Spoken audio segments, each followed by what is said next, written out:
João 21:3. Quem achou, diga amém. Diz assim: disse-lhes Simão Pedro: vou pescar. Disseram-lhe também eles: também nós vamos contigo. Foram e logo subiram para o barco, e naquela noite nada apanharam. E sendo já manhã, Jesus se apresentou na praia, mas os discípulos não conheceram que era Jesus. Disse-lhes, pois, Jesus: filhos, tendes alguma coisa de comer? Responderam-lhe: não.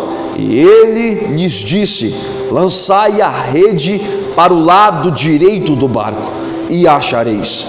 Lançaram-na, pois, e já não podiam tirar, pela multidão de peixes. Então aquele discípulo a quem Jesus amava disse a Pedro: é o Senhor. E quando Simão ouviu que era o Senhor, cingiu-se de uma túnica, porque estava nu, e lançou-se ao mar. E os outros discípulos foram com o barco, porque não estavam distantes da terra, senão quase 200 côvados, levando a rede cheia de peixes. Logo que desceu para a terra, viram ali brasas e um peixe posto em cima e pão. Disse-lhes Jesus: trazei dos peixes que agora apanhastes. Simão Pedro subiu e puxou a rede para a terra, cheia de 153 grandes peixes, sendo tantos, não se rompeu a rede. Disse-lhes Jesus: vinde e comei. E nenhum dos discípulos ousava perguntar-lhe: quem és tu? Sabendo que era o Senhor. Chegou, pois, Jesus e tomou o pão e deu-lhes semelhantemente o peixe. E já era a terceira vez que Jesus se manifestava aos seus discípulos depois de ter ressuscitado dentre os mortos. E depois de terem jantado, disse-lhe Jesus a Simão Pedro: Simão, filho de Jonas, tu me amas mais do que estes? E ele respondeu: sim, tu sabes que eu te amo. E ele disse: apacenta os meus cordeiros. Tornou a dizer a segunda vez: Simão, filho de Jonas, tu me amas? E ele disse: Senhor, tu sabes que eu te amo. E ele disse: apacenta as minhas ovelhas. Disse-lhe pela terceira vez: Simão, filho de Jonas, tu me amas? E Pedro se entristeceu, porque disse pela terceira vez: se tu me amas. E ele disse: Senhor, tu sabes de tudo, tu sabes que eu te amo. Jesus lhe disse: apacenta as minhas ovelhas. Amém e amém. Aleluia, Deus. Céu, sou muito fundo para mim, filho.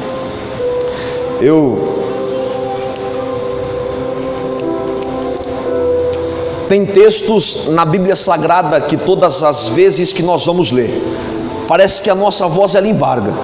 Eu não sei você, mas pelo menos eu sou assim. Tem vezes que eu estou sozinho em casa, onde ninguém está vendo, e eu começo a ler a Bíblia Sagrada, e tem textos que parecem que descrevem a minha realidade atual, textos que tocam o mais profundo do meu coração. Esse texto, às vezes você chorou com ele, às vezes você ouviu falar dele. Esse texto é lindo, esse texto às vezes te emocionou, porque esse texto às vezes representa o estado atual que você está vivendo. Hoje nós estamos em um culto de missão, e um culto que é identificado pela conscientização missionária, dizendo que missões é importante, e fazendo você lembrar que você é uma consequência de uma missão. Você sabe que um dia você foi evangelizado, mas se você cresceu em um lar evangélico, a sua família foi evangelizada antes de você, e você é um fruto de missões. Pois bem, a mensagem que Deus me deu para pregar no culto de missões é restaurando os missionários. Restaurando um missionário. Ou você pode escolher assim também: restaurando a humanidade de um missionário. A história que eu acabei de ler, ela é muito legal. Eu acredito que essa história, enquanto eu estava lendo aqui, você pode até ter voltado um pouco no tempo e usado a sua imaginação para poder identificar o que aconteceu naquele tempo. A história que eu acabei de ler parece muito a história do início da história de Pedro, mas essa história ela tem um começo, e o que eu li para vocês é só o final. A Bíblia diz que em uma determinada ceia, a Santa Ceia, a última ceia que Jesus participava com os seus discípulos, naquele lugar, a Bíblia diz que o semblante de Cristo, ele já não estava mais feliz como costumeiramente ficava.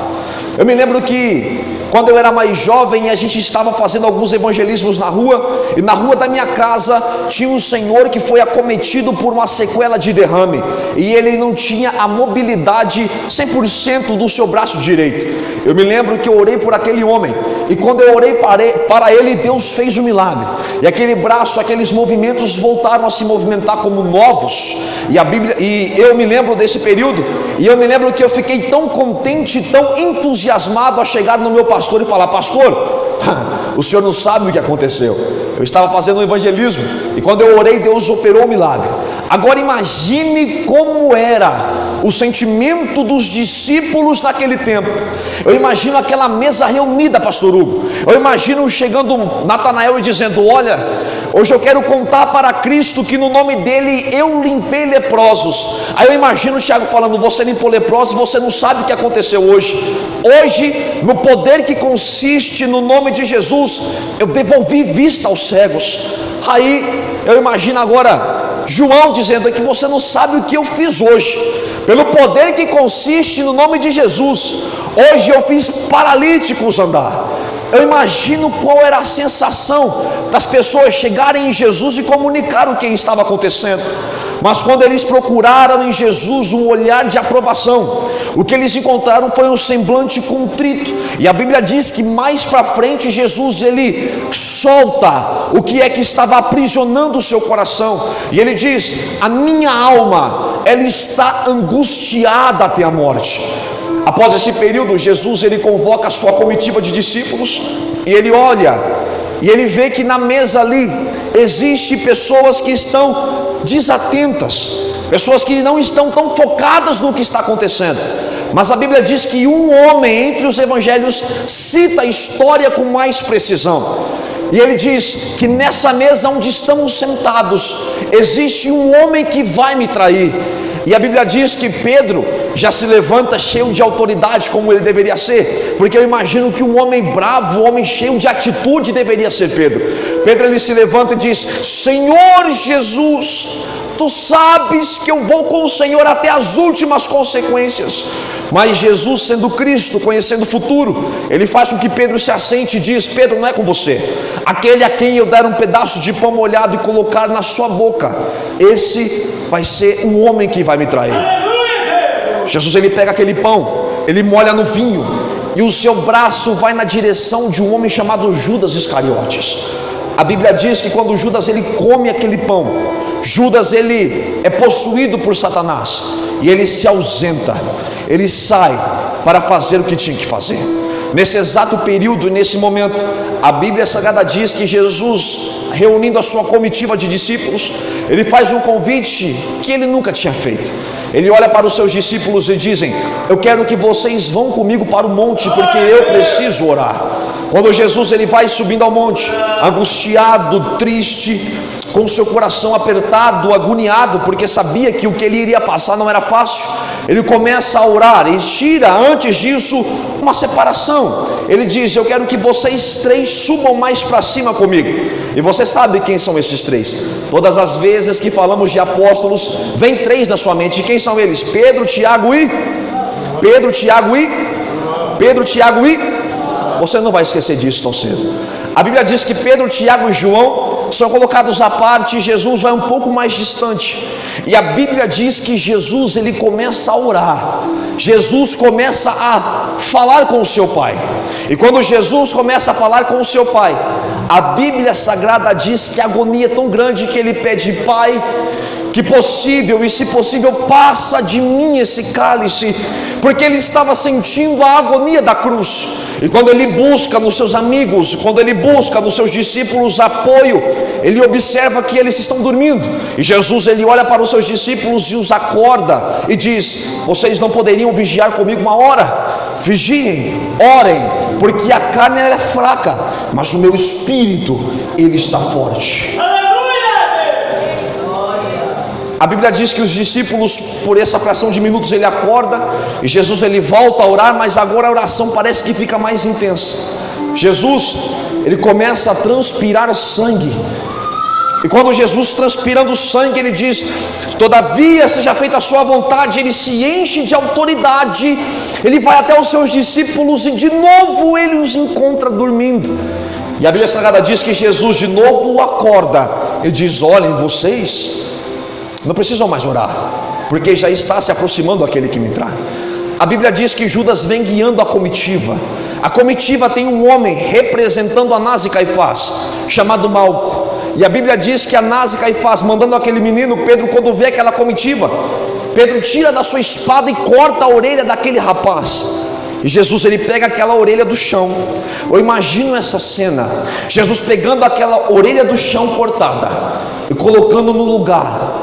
E a lição que eu aprendo aqui é algo muito lindo, porque quando eu era menor, quando eu era mais novo, eu me lembro que eu assistia aos filmes da crucificação de Cristo, e quando eu assistia aqueles filmes eu dizia: se eu tivesse aí, Jesus, ele não sofreria tanto quanto ele está sofrendo. Eu pelo menos tentaria lutar por ele, eu tentaria pelo menos tomar a frente, nem que se matar por ele eu poderia ter matado, mas a lição que eu aprendi é que Jesus não está à procura de homens e mulheres que estejam dispostos a matar por ele, mas que estão dispostos a morrer pelo Evangelho. Eu acredito que você já foi vítima de uma tentativa de assassinato espiritual. No começo da fé, às vezes você não sabia cantar tão bonito quanto você sabe hoje. Às vezes, no começo da fé, você não era eloquente. Às vezes, no começo da fé, você não tinha tanto conhecimento bíblico.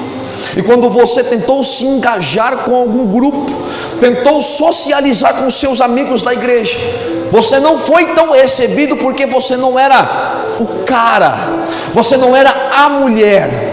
Porque os discursos que ouvimos é: se a pessoa não ora, se a pessoa não jejuma, se afaste dela. Mas quando eu leio a Bíblia me ensina outra coisa.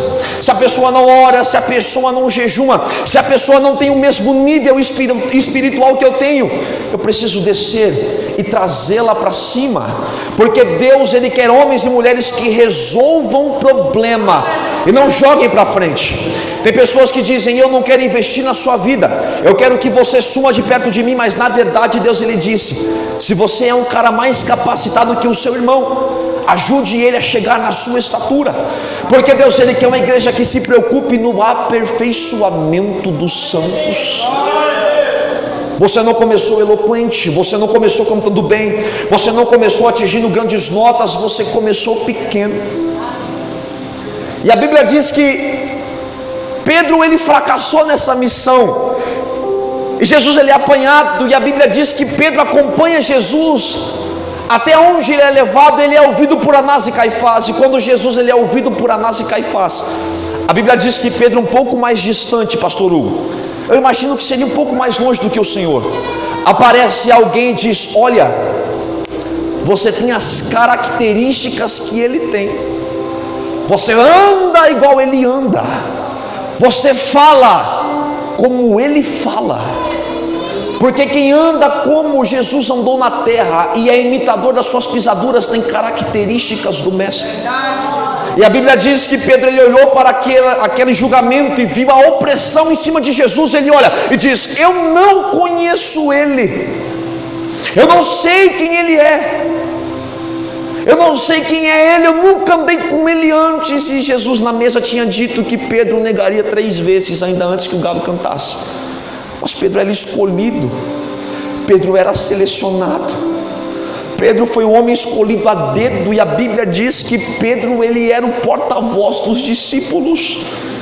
A gente diz que Pedro ele era um homem de pouca fé, mas quando Jesus disse Pedro, homem de pequena fé, Jesus não estava destruindo Pedro, mas Jesus estava apresentando a realidade que Pedro estava vivendo. Mesmo um homem de pouca fé, com a pouca fé que ele tinha, foi o único que andou sobre as águas.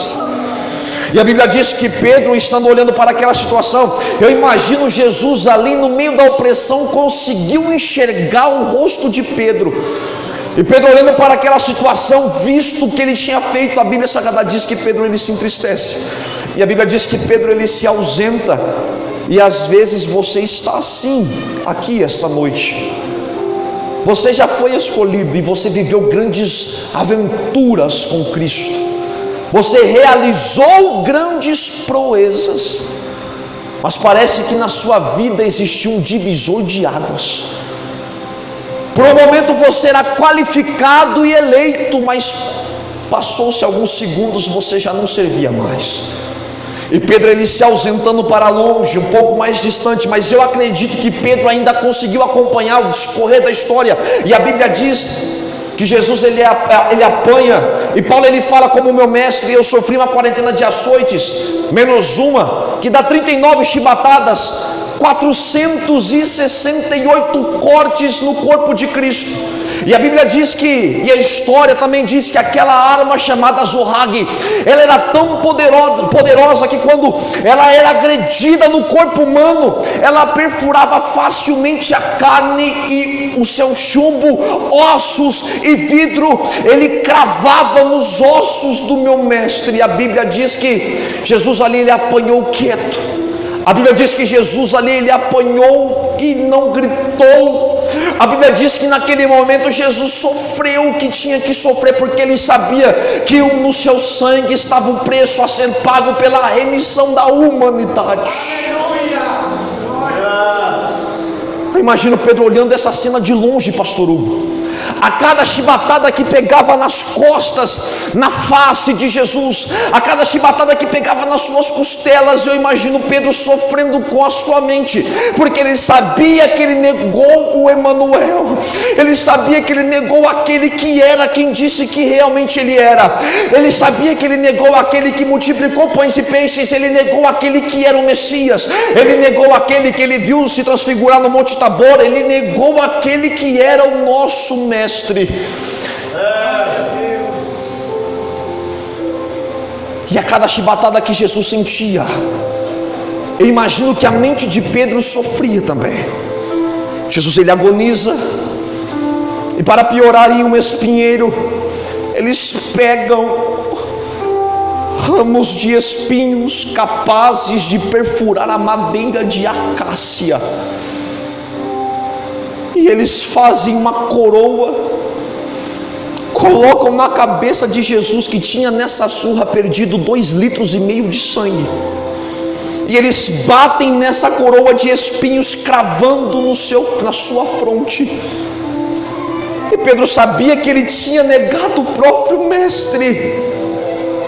E a Bíblia Sagrada diz que Jesus, aguentando tudo aquilo, ele pega o partíbulo da cruz que pesa 80 quilos e carrega até o Gólgota. E na via dolorosa, pessoas o empurram, e como o chão da via dolorosa não era pavimentado, pedras quase romperam a sua rótula, feriram seus tendões, suas costas, jorrando sangue, fraco por não ter comido à noite. A Bíblia diz que Jesus ele cai. E quando Jesus ele cai no chão, a Bíblia diz que um homem chamado Simão Sirineu, Simão de Sirineia, pega Jesus Cristo, levanta, pega a sua cruz e carrega. Porque a nossa cruz a gente tem que pegar e ir após ele, só que às vezes a gente tropeça no caminho, às vezes a gente cai, às vezes a gente não consegue sustentar.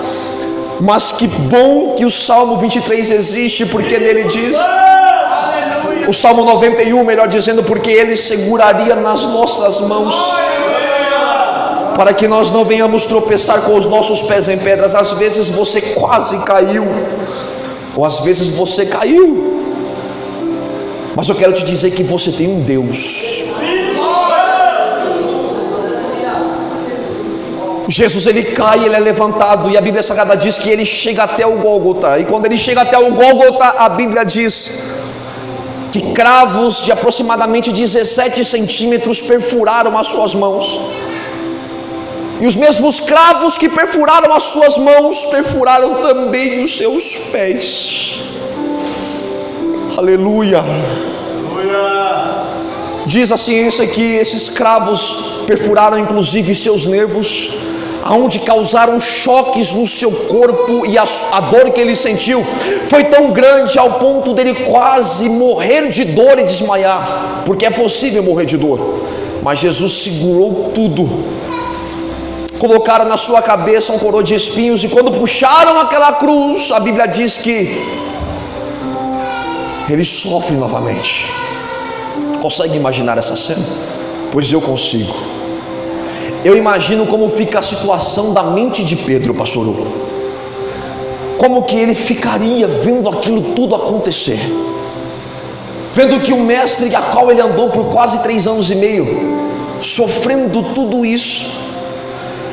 E a Bíblia Sagrada diz que no 3º dia, aquele que foi morto, ele levanta. E quando ele levanta, a primeira pessoa que vê ele da sua comitiva de acompanhadores, de amigos, são 2 mulheres. E quando elas olham para ele diz: olha, eu quero falar com os meus discípulos, mas eu também quero falar com Pedro. Só que aquela mágoa no coração de Pedro foi tão profunda que o dividiu do grupo. Mas a voz de Deus não vem só para aqueles que ainda estão no grupo, mas também vem para aqueles que um dia se desgarraram do grupo. Na consciência de Pedro, ele não era bom o suficiente para andar com os discípulos, mas na mente de Deus, Pedro sempre foi o mesmo. Porque Jesus tirou a culpa dos pecados de Pedro, mas não tirou de Pedro a sua humanidade. Quando Pedro ele está ausente, Jesus ali aparece por 2 vezes, e nada de Pedro aparecer. E eu acredito que você entrou assim aqui essa noite. Às vezes você está fugindo de Jesus porque você sabe o que você fez.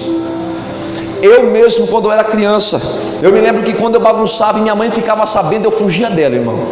Nem que fosse para fingir que eu estava dormindo. Agora imagine me fazer grandes atrocidades contra o meu mestre. Pedro ele se ausenta, olha para cá. E quando Pedro ele se ausenta, a Bíblia diz que ele toma uma atitude. E ele olha para essa atitude e diz: eu vou pescar.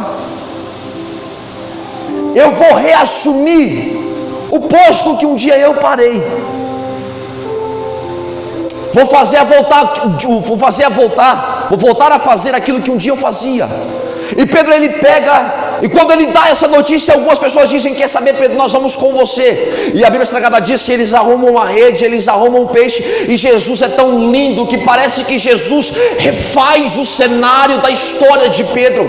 Aonde tudo começou, eu vejo Pedro de novo voltando a pescar no mar, às vezes não no mesmo mar da Galileia, mas no mar de Tiberíades. E a Bíblia diz que Jesus fazendo de novo o mesmo cenário.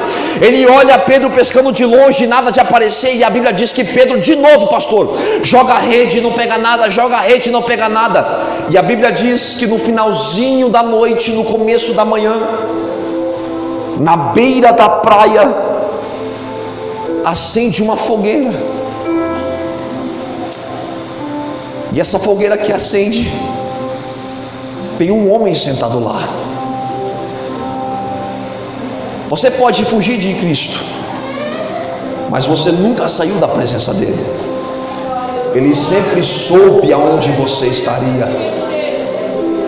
Às vezes você falou: eu não sou bom o suficiente para ser um cristão. Mas Jesus falou assim: eu não quero pegar você capacitado, porque eu sou aquele que capacita quem eu escolhi. Às vezes você falou assim: eu não sou sábio o suficiente, e ele fala: eu pego as coisas que são loucas do mundo para confundir aquelas que são sábias. Você fala assim: eu sou muito pequeno para ser um cristão, e ele diz: eu não quero que você mostre o seu tamanho para o mundo, mas eu quero que você mostre para o mundo o tamanho do Deus que você serve. E Pedro, reassumindo a sua postura anterior, a Bíblia Sagrada diz que a fogueira que acende na praia, alguém grita e diz: ei, você aí que está no barco, vocês têm alguma coisa para comer? E a Bíblia Sagrada diz que eles gritam e dizem: ainda não pegamos nada. E a Bíblia diz que uma voz que estava na praia dá outro grito e diz assim: ei, filhos, joga do lado direito. Sabe o que é mais legal de tudo? Porque independentemente do que nós fizemos, ainda somos filhos de Deus. E filhos são tratados, filhos não são jogados às traças, porque filhos de Deus é algo eterno. Uma vez que o recebemos, recebemos essa identidade. E existe alguém naquele lugar que é inteligente. Eu imagino esse cara inteligente como o pastor Natanael. E ele fala assim: Pedro, por quantas vezes você fugiu de Cristo? E Pedro responde: por 2 vezes. Mas por quê? Pedro, eu acho que é Jesus que está lá na praia. Às vezes você entrou por essas portas e você pensou que seria só mais um culto, mas Jesus te trouxe no cenário aonde tudo começou. Porque eu acredito que tempos atrás, no começo da sua fé, você não ligava muito se você desafinava. Você era uma pessoa que queria fazer missões. Se o pastor anunciasse o evangelismo, você era o primeiro a chegar. Não importa o grau de conhecimento que você tinha, você queria ser útil, e isso bastava. Às vezes, Deus trouxe você no cenário onde tudo começou, para mostrar que Ele é o mesmo Deus do começo da sua caminhada. Alabacanda, alavaçou de Nós queremos melhorar sempre. E às vezes essa procura pela melhora tira de nós a nossa identidade de simples. Nós queremos dificultar aquilo que é simples, e Jesus ele faz o cenário de novo acontecer de novo, com a mesma história. E a Bíblia Sagrada diz que quando Jesus finalmente encontra Pedro, e Pedro vem puxando a rede, pastor, isso é muito lindo, porque eu imagino a afeição de Pedro.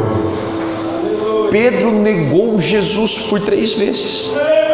Se existia alguém que não deveria estar ali, era Pedro.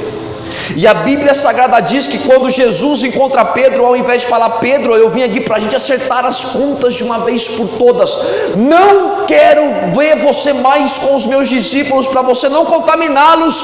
Mas Jesus ele olha para Pedro e diz: senta, come esse peixe que eu assei para você, come esse pão que eu fiz para você. Porque Pedro, você me negou por 3 vezes, mas eu nunca te abandonei. Quando Pedro ele senta, ele come aquele pão, ele come aquele peixe, a Bíblia Sagrada diz que nesse período Deus ele olha nos olhos de Pedro, e Pedro não tem a coragem de falar nada, mas Jesus ele é ousado, e ele fala: Pedro, tu me amas? E Pedro ele olha para Jesus com um olhar acabado, e ele com a posição firme, ele diz: Senhor, tu sabes que eu te amo. E Jesus ele olha para Pedro e diz: então Pedro, apacenta as minhas ovelhas. Deus ele olha para Pedro e faz de novo a pergunta, diz: Pedro, tu me amas? E Pedro, ainda com a sua atitude de um grande homem, ele olha e diz: Senhor, tu sabes que eu te amo. E Pedro ele ouve de novo a pergunta, porque Jesus pergunta pela 3ª vez: Pedro, tu me amas? E aquela capa, armadura que Pedro um dia construiu cai, e Pedro ele olha e se entristece, porque o coração de Pedro estava triste. E é aqui que eu quero chegar. Às vezes você é vitrine para muitos, às vezes você é um referencial, mas isso causa em você sequelas. Você quer ser forte o tempo todo, você quer sempre ser o homem de ferro, o homem de aço, mas você ainda é um ser humano. Pedro ele fala, a Bíblia diz que por 2 vezes que Jesus perguntou, Pedro não se entristece, mas na 3ª vez Deus ele tira de dentro de Pedro a mágoa que o afligia. E pela terceira vez Jesus diz: Pedro, apacenta as minhas ovelhas. Deus, ele escolhe aquele que o traiu, aquele que o negou. E parece, digo eu na Bíblia, que Pedro olhou para Cristo como eu olharia naquela situação e falaria: Senhor, com tantos homens e mulheres que tem pedigree para dar certo e ser um sucesso na sua presença, por que é que o Senhor me escolheu? Eu imagino Jesus dizendo: Pedro, deixa eu te usar para curar, deixa eu te usar para salvar. Porque Pedro, enquanto eu te uso, eu cuido de tudo. Que às vezes você é como um Pedro aqui hoje, você está destruído porque você quer fazer missões, mas você olha para você e diz: eu sou tão pobre, tão pequeno. E Deus, ele grande, olha do céu e diz: é você que eu quero usar. A glória é minha, e os meus vasos, eles são de barro, para que a minha glória não seja dividida com o vaso. E é no barro que Deus coloca poder para realizar milagres. É por isso que você não entende, porque você fala e Deus liberta, porque você ministra e Deus cura. É porque em você opera um Deus que é além do natural. E você olha e diz: eu não sou grande, eu não sou pequeno, eu não sei me expressar. E Deus diz: deixa eu usar você. Através da sua vida eu posso curar, através da sua vida eu posso salvar. Pedro negou Jesus por 3 vezes, e Jesus vai ao encontro de Pedro para tratar a sua humanidade. E às vezes Jesus te trouxe aqui para poder te dizer: eu nunca te deixei, e olha, fui traído, mas eu vou no seu encontro para mostrar que para mim filho tem importância. Eu encerro essa mensagem dizendo para você: entenda isso.